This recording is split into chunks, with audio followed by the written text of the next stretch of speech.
Praise the Lord, ஹல்லேலூயா. அன்பான சகோதர சகோதரிகளே, இறைவன் இயேசுவின் நாமத்தில் உங்களை எல்லாரையும் வாழ்த்துகிறேன். இந்த சமயத்தை கர்த்தருக்கு நன்றி சொல்கிறேன். உங்களை எல்லாரையும் நம்மளுடைய டிஎஃப்எம் யூடியூப் சேனலுக்கு எல்லாரையும் வரவேற்கிறேன். இப்பொழுது என்னுடைய வாழ்க்கையில் நடந்த சாட்சியங்களை பற்றி குறித்து நான் சொல்ல போகிறேன். திருப்பாடல் 107:1, ஆண்டவர் நல்லவர், அவரை புகழ்த்துங்கள். கிறிஸ்து இயேசுவில் அன்பான சகோதர சகோதரிகளே, நான் கர்நாடக மாநிலத்தில் ஜனித்து வளர்ந்தவன். என் பேர் ரிஜ்ஜு ஜோசப். என்னோட வீட்டில் அப்பா, அம்மா, ஒரு சகோதரன், 2 சகோதரிகள் உள்ளனர். நமதும் எல்லாரும் போல தானே நம்ம வீட்டிலும் சாதாரண கிறிஸ்துவர்கள் வாழ்ந்த போல தானே கிறிஸ்துவ ஜீவிதம் வாழ்ந்து வந்தவன் நான். சின்ன வயசுலேருந்து தான் எனக்கு கடவுளை பற்றி அதிகமான ஒரு விசுவாசம் இல்லை. வீட்டில் இருக்கிறவங்கெல்லாம் ப்ரேயர் பண்ணோம், சர்ச்சுக்கு போகணும், இப்படி கட்டாயமாக சொன்னால் தான் அதெல்லாம் செய்வேன். ஞாயிற்றுக்கிழமை திருப்பலியொக்க பங்கெடுக்கணும்னு சொன்னால் அந்த மாதிரி பங்கெடுத்துட்டு இருந்த ஆள். இந்த காலகட்டத்தில் தான் நான் வந்து என்னுடைய வாழ்க்கையில் அதிகமான கடவுள்னு நீங்கள் போகும்போது பாவக்குரிய செயல்களும் இது போல எல்லாம் வேதனைகளும் கடினமான நாட்கள் சந்திக்க நேரிட்டது. இந்த சந்தர்ப்பத்தில் என்னுடைய அம்மா 2012 இந்த டிவைன் தியான இல்லத்துக்கு தியானம் கூடுவானாய் கொண்டு வந்தாங்க. அற்புதம்னா என்னன்னு சொன்னால், கடவுள் தான் தேர்ந்தெடுத்து, பாவைகளை தேர்ந்தெடுத்து அவருடைய மக்களை, நேசிக்கிற மக்களை கொண்டு வந்து சேர்ப்பாருன்னு சொன்ன மாதிரி தான் இங்கே வந்து கொண்டு வந்து சேர்த்தாங்க. முதல்ல தியானம் கூட தொடங்கின ஒரு விருப்பம் இல்லாமல் தான் நான் தியானத்துலலாம் பங்கெடுத்தேன். முதல் 2 நாள் தியானம் அப்படியே போயிட்டு இருந்தது. எல்லோரும் வருவாங்க, ஃபாதருங்க வருவாங்க, பிரதர்ஸ் வருவாங்க, கிளாஸுகள் சொல்லுவாங்க, சாட்சியங்கள், நிறைய சாட்சியங்கள் சொல்லுவாங்க. அந்த சாட்சியெல்லாம் கேட்கும் போது இதெல்லாம் சும்மா தான் சொல்கிறாங்கன்னு நான் நினச்சேன். இப்போ நான் ஒரு சாட்சி சொல்லும் போது தான் கடவுளுடைய அன்பும் அவருடைய செயல்களும் நம்மளை எப்படி வழி நடத்துகிறாருன்றது புரிஞ்சிக்க முடியுது. அவருடைய அன்பு எத்தனை வெளிதானதுன்னு இப்போது சொல்ல நான் விருப்பப்படுறேன். கடவுளுக்கு எல்லா காரியங்களிலும் நான் நன்றி சொல்கிறேன். இதன் மூலியமாக என்னை ரட்சித்து என்னை வழிநடத்தின கடவுள், அன்பு செலுத்துகிற கடவுள் மிகவும் இந்த சாட்சியம் கேட்குற சமயத்தில் நீங்கள் சாட்சியங்கள் பார்க்கும்போது உங்களை எல்லாரையும் கடவுள் தொடுவாருன்னு நான் விசுவசிக்கிறேன். கண்டிப்பாக தொடுவாங்க.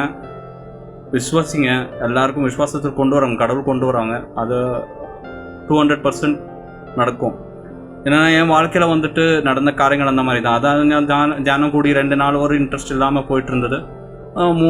மூணாவது நாள் பாவசங்கீர்த்தத்தோடைய கிளாஸுகள் எடுக்கும் போது தான் நான் எவ்வளோ பெரிய பாவி, பாவம் என்றால் என்ன, பாவங்களை ஒரு காரியங்களும் அவங்க சொல்லும் போது இதெல்லாம் பாவம் தானா, நான் என்னுடைய நாட்களில் இந்த சின்ன வயசுலேருந்து இது வரைக்கும் செஞ்சு வந்ததுனால பாவங்கள், இதெல்லாம் பாவங்கள் தானான்னு அப்போ தான் புரிய வந்தது. எவ்வளோ பெரிய மிகப்பெரிய பாவங்கள்.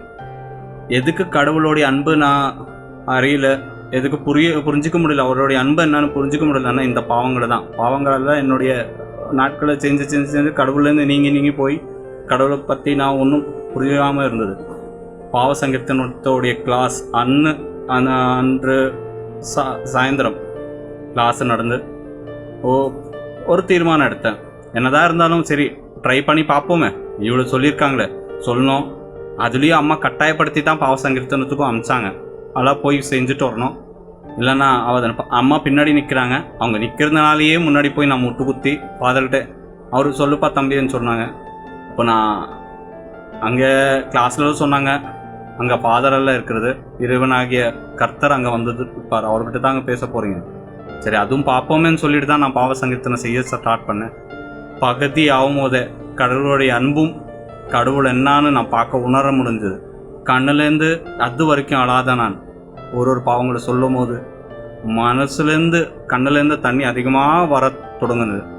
பாவ சங்கீர்த்தனம் முடிஞ்ச பிறகு ஏதோ ஒரு பாரம், ஏதோ ஒரு வேதனைகள் என்னிலேருந்து மாறி போன மாதிரி, விட்டு போன மாதிரி, பாவக்கரைகளில் விட்டு ஏதோ ஒரு கருத்த ஒரு பாலடைஞ்ச பங்களாக்குள்ளே இருந்த நான் அதிலேருந்து விட்டு ஒரு பிரகாசமான இடத்துக்கு நோக்கி அதில் நோக்கி நான் போயிட்டுருக்கேன்றது புரிஞ்சுக்க முடிஞ்சது.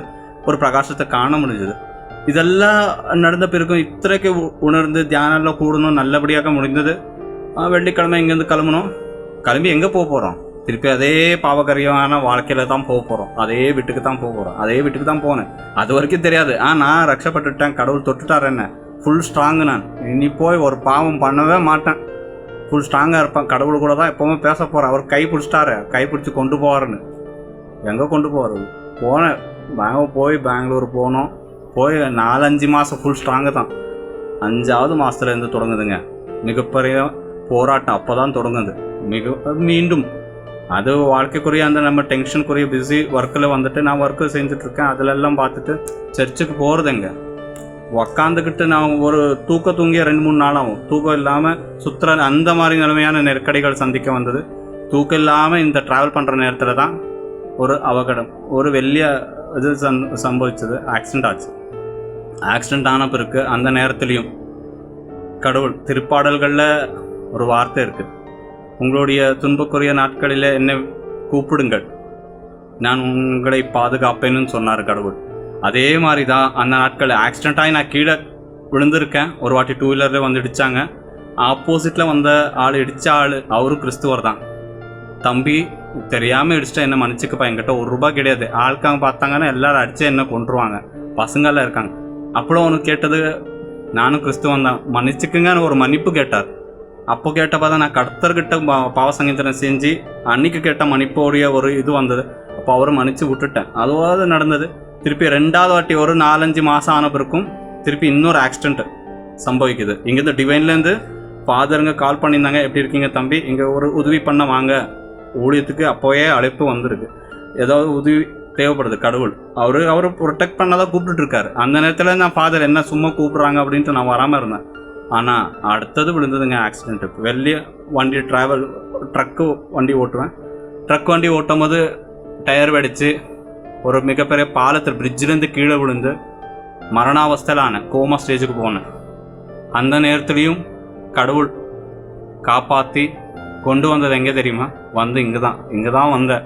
டிவைன் தியான கேந்திரத்துக்கு தான் வந்தேன். டிவைனில் வந்த பிறகு தான் இங்கே இருக்க இருவார்த்தைகளை கேட்டு தான் கொஞ்சம் கொஞ்சமாக சௌக்கிய பிராபிச்சு இப்போ நல்லா என் உடம்பை பார்க்க இப்படி இருக்குது. என் உடம்புல உடையாத எலும்புகள் கிடையாது, எல்லாம் உடைஞ்ச எலும்புகள் தான். 4-5 ஆக்சிடெண்ட் ஆயிருக்கு. எல்லா ஆக்சிடெண்ட்டுகள் ஆகிறதுக்கு ஒரு வாரத்துக்கு முன்னாடி இல்லை 2 வாரத்துக்கு முன்னாடி இங்கேருந்து யாராவது ஃபாதர்ஸோ பிரதர்ஸோ யாராவது கால் பண்ணியிருக்கீங்க, தம்பி எப்படி இருக்கீங்க, நல்லா இருக்கீங்களா, உங்கள் வாழ்க்கையில் எப்படி போயிட்டுருக்கு, அப்புறம் ஜெபக்குரிய வாழ்க்கைகள் எப்படி இருக்குது, சர்ச்சுக்கெல்லாம் போகிறீங்களா, நல்லா இருக்கேன், பாவசங்கீதத்தை நல்லா செய்கிறீங்களா, இதெல்லாம் கேட்பாங்க. அந்த நேரத்துலேயே அது எதுக்கு கேட்குறாங்க தெரியுமா? அந்த இடைப்பட்ட நாட்களில் 4-5 மாதம் நான் பாவத்தை சங்கீர்த்தனம் செய்யாமல் சர்ச்சுக்கு போகாமல் இருக்கிற நாட்களில் தான் இங்கேருந்து வெளியே வந்து கால் பண்ணி கேட்பாங்க, செஞ்சீங்களா, கரெக்டாக இருக்கீங்களா. அந்த இதெல்லாம் கடவுள் ஆக்சுவலி அங்கேருந்து பிரதர்ஸ் எல்லாம் கூப்பிடுறது, ஃபாதர்ஸ் எல்லாம் கூப்பிடுறது. கடவுள் மகனே நீ தவறி போயிட்டுருக்க, திரும்பி வா என்கிட்ட அப்படின்னு அவர் கூப்பிடுறா. அது அழைப்பாக இருந்ததுன்னு எனக்கு தெரியாமல் போச்சு. இங்கே வந்து 4வது வாட்டி வந்தப்போ தான், 4வது ஆக்சிடெண்ட் ஆனப்போ தான் கடவுளோடைய மிகப்பெரிய அன்பும் பாவ சங்கீர்த்தனத்துக்குரிய அதோடைய சக்தியும் எல்லாத்தையும் அறிய முடிஞ்சது. என்னென்னா ஆக்சிடெண்ட் ஆனப்போ அந்த வேதனை, கடின வேதனையில் வந்தவன் இங்கே வந்து பாவ சங்கீர்த்தனை செஞ்ச பிறகு அதுலேருந்து ஹீலிங்கும், அதுலேருந்து எத்தனை வேகம். நீங்கள் ஏதாவது நினச்சிக்கலாம், எலும்பெல்லாம் ஒடிஞ்சிருக்கு, எல்லாருக்கும் 3-4 மாதம் எடுக்கும். ஆனால் இங்கே வந்து பாவ சங்கீர்த்தனெல்லாம் செஞ்ச பிறகு இப்பொழுதும் ஓடி சாடி வேலை செய்யக்கூடிய அத்தனைக்கு அற்புதமாக கடவுள் காப்பாற்றிருக்கார். என் வீட்டில் நடந்த அற்புதங்கள் மிகப்பெரிய இருக்குது. ஆனால் இப்போது இந்த சாட்சியத்தில் குறைஞ்ச சமயம் தான் இருக்குது. அதான் என்னுடைய சாட்சியம் இதோடு சொல்லி முடிச்சுக்க விருப்பப்படுறேன். அதில் இடையில் உங்களுக்கு எல்லாம் நான் சொல்ல விருப்பப்படுற ஒரே ஒரு காரியம் இருக்குது. நீங்கள் 200-200% எல்லாரும் உரைச்ச விசுவாசிக்கலாம். பாவ சங்கீர்த்தனத்துக்கு மிகப்பெரிய சக்தி இருக்குது. அது மட்டும் விட்டுறாதீங்க, தொடர்ச்சியாக செஞ்சிட்ருங்க. முடிஞ்ச அளவுக்கு ஒரு 2 நாளோ 3 நாளோ முடிஞ்சதுன்னா பண்ணுங்க, இல்லைன்னா 1 மாதத்துக்கு ஒரு வாட்டியாவது பாவ சங்கீர்த்தனம் செய்யுங்க. அதில் இருக்கிற விடுதல் வேறு எங்கேயும் இல்லைங்க. பாவ சங்கீர்த்தனன்றது அப்பா கிட்ட நேரடியாக, அப்பா நான் தப்பு செஞ்சுட்டேன், என்னை மன்னிச்சுக்குங்க அப்படின்னு கேட்குறது தான் பாவ சங்கீர்த்தனம். அப்படி நீங்கள் திறந்த மனசோடு நீங்கள் வந்து அந்த பாவத்தை உணர்ந்து மனஸ்தபிச்சு நீங்கள் கடவுள்கிட்ட, அதாவது எங்களுடைய தகப்பன்கிட்ட கேட்கும்போது கடவுள் நான் 200% என்ன காப்பாற்றின கடவுள், என்னை வழி நடத்துகிற கடவுள், என்னை அன்பு செலுத்துகிற கடவுள் உங்களை எல்லாரையும் அன்பு செலுத்துவார். என்னை விட அதிகமாக உங்களை எல்லாரையும் நேசிப்பார், காப்பார், பாதுகாப்பார். கடவுள் உங்களை எல்லாரையும் மிகவாக ஆசீர்வதிக்கட்டும். கடவுளுடைய அன்பும் கடவுளுடைய கரங்கள் உங்களை எல்லாரையும் கைப்பிடித்து நடத்தும். பரிசுத்தாவியானவர் இப்போ இறங்கி வரட்டும். பரிசுத்தாவியானவர் உங்களை எல்லாரையும் வழி நடத்தட்டும் சொல்லிக்கொண்டு என்னுடைய சாட்சியத்தை முடிக்கிறேன். நன்றி. இயேசுவே நன்றி. ஹல்லேலூயா. கடவுள் உங்களை எல்லாரையும் மிகவும் ஆசீர்வதிப்பாராக.